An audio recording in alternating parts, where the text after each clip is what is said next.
Өкмөт жакында дарыгерлердин эмгек акысын жогорулатуу жөнүндө маселени чечип берет. Бул тууралуу премьер-министр Сооронбай Жээнбеков республикалык инфекциялык оорукананын эмгек жааматы менен жолугушуусунда билдирди. Ошондой эле Сооронбай Жээнбеков Ак Ордо конушундагы мектептин жана калаанын түштүк чыгышындагы көпүрөнүн курулушуна көзөмөл салып келди.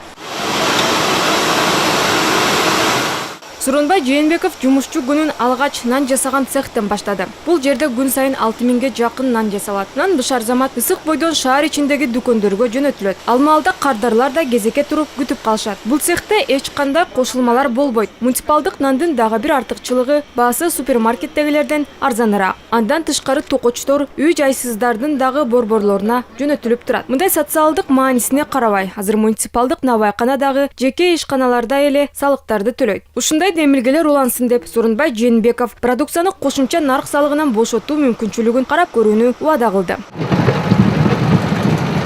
Премьер-министрдин бара турчу кийинки объекти нан бышыруучу цехтен алыс эмес жайгашкан. Ал Аламедин суусунун үстүнөн өтчү көпүрөнүн экинчи бөлүгү. Курулуп бүткөндөн кийин түштүк тараптагы айланма жол болуп, Токонбаев көчөсүндөгү транспорттук жүктү жеңилдетип калат. Бул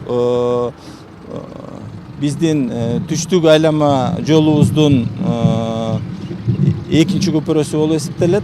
Бул көпүрө 12 микрорайон менен биздин Алматы көчөсү менен бириктирүүчү маанилүү көпүрөлөрдүн бири.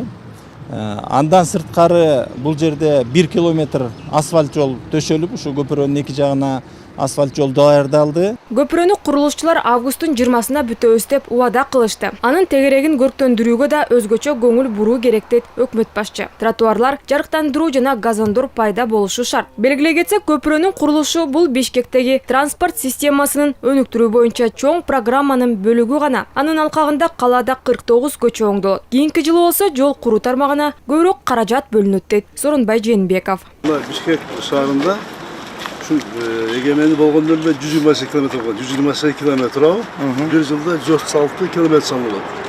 Ошонун ичинен 600 миллион сом бюджет да, местный бюджет. Эмки жылкыга, будан да көбөйөт. Эмки жылкыга дагы местный бюджеттен карап атабыз, анын үстүнө экинчи фазабыз бар Кытай грантынын негизинде. Ошо менен чоң көбөйөт. Дагы көбөйөт. Ошо менен көп жолдор оңолуп калат. Тем более мына эң жакшы жери баягы дорожный сетти өнүктүрүү боюнча эң жакшы программа иштеп турушуңар да. Кайсы биринчи очередь, экинчи, үчүнчү этап менен турабы? Бардыгы бар экен да. Бар. Ушул жакшы да. Өкмөт башы ар бир жумушчу сапарында мектептердин курулушунда байкап кетет. Бул маселе да учурда актуалдуу. Анткени жаңы окуу жылынын башталышына саналуу гана күндөр калды. Номер 25-орто мектепте да оңдоо иштери жүрүп жатат. Анын имараты 53-жылы салынып, буга чейин авариялык абалда болгон. Андагы окуучуларды жана мугалимдик жааматты убактылуу 74-лицейге которушкан. Капиталдык ремонт тууралуу чечим чыккандан кийин премьер-министр курулушта бардык эрежелер сакталыш керек деген буйрук берди. Мектептеги курулуш материалдардагы жогорку сапатта жана атамекендик өндүрүш болсун дейт Сооронбай Жээнбеков. Ал эми бул мектепти үлгүлүүлөрдүн катарына кошууга болот. Ак Ордо конушундагы жаңы мектеп октябрь айында ишке берилет. Тематикалык класс жана заманбап лаборатория, кенен жыйындар жана спорт залдарынан тышкары окуучулар үчүн ири устаканалар болот. Бул үчүн долбоорду иштеп чыккандар өзүнчө имарат бөлүп беришкен. Бир жыл жетпей эле 80% иштери бүтүп калды. Айтканда мына биринчи, экинчи блоктун окуу блоктордун уже жумушу отделкага кирип калды, спецработал, вентиляция, электромонтажный биринчи этаптары бүттү. Андан тышкары бул объект салып атканбыз, мындай орусча айтканда параллельное проектирование со строительством. Ошон үчүн убакыт кыскарды да, себептен долбоорго 2-3 жыл кетип калат. Анын изысканиясын алганга, согласованиясын биз ошон үчүн бир жүргүзгөн үчүн ушундай иш жылып калды. Мугалимдерден кийин эле азыр өкмөтү саламаттык сактоо кызматкерлеринин айлык акысын көтөрүү боюнча суроо каралып жатат дейт премьер-министр Сооронбай Жээнбеков. Буюрса өткөндө мен да айттым, кийинки слетин көтөрөбүз. Эмки жылдан мында калбаса, буюрса баштап. Муган төсөсө көтөрөбүз да. Андан соң көтөрөбүз. Башка чаракта, биякка баягы врачтардын баары эле Хирург болғысы келеді, акушер гинеколог болғысы келеді.